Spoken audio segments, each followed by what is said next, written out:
Nursing भन्ने बित्तिकै south Australia अनि साउथ अस्ट्रेलिया भन्ने बित्तिकै फ्लिन्डर्स युनिभर्सिटी तपाईको दिमागमा सबैभन्दा पहिला आउँछ हो। अनि फ्लिन्डर्स युनिभर्सिटीको 2 वर्षमा आर्यन बन्ने ग्रेजुएट इन्ट्री प्रोग्राम त झनै पहिला आउँछ हो। यो सबैभन्दा हाई डिमान्डमा रहेको ग्रेजुएट इन्ट्री प्रोग्रामको धमाधम अफर आइसकेको छ। यदि तपाईहरू पनि अस्ट्रेलियामा आफ्नो कुनै कोर्समा ग्रेजुएट भइसक्नु भएको छ र अब तपाईले के गर्ने भनेर अन्योलमा हुनुहुन्छ भने यो 2 वर्षमै आर्यन बन्ने ग्रेजुएट इन्ट्री प्रोग्राम तपाईको लागि एकदमै महत्त्वपूर्ण हुन सक्छ। साथसाथै यदि तपाई भर्खरै अस्ट्रेलिया आउनु भएको छ र अन्य कोर्समा पढ्दै हुनुहुन्छ र तपाईले आफ्नो भविष्य नर्सिङमा देख्नु भएको छ र नर्सिङ कोर्समा स्विच गर्न चाहनुहुन्छ भने bachelor of nursing pre registration अन्तर्गतको ब्याचलर अफ नर्सिङ 3 वर्षको प्रोग्राम पढ्न सक्नुहुन्छ।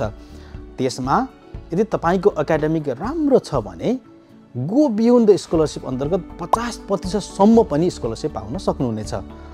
भने तपाईले डिप्लोमा अफ नर्सिङ गर्नुभएको छ भने ब्याचलर अफ नर्सिङ त पक्कै पनि गर्नुपर्छ र त्यो bachelor of nursing next year 2026 को फेब्रुअरी इन्टेकको लागि अफर निकाल्ने बेला भइसकेको छ।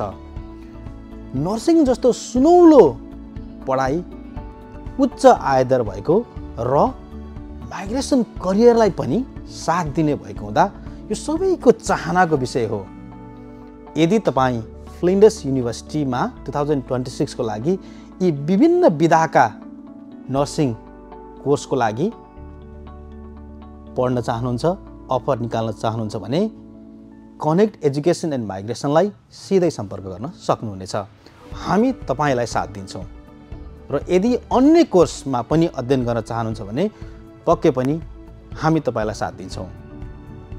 तपाईको लागि यो सुनौलो समय हो, कतै पनि नभुलिकन आजै सम्पर्क गर्नुहोस् र यो ग्रेजुएट इन्ट्री जस्तो हाई डिमान्डमा रहेको र सीमित सिट भएको हुँदा तपाईले यो अवसर नगुमाउनु होला भन्दछु।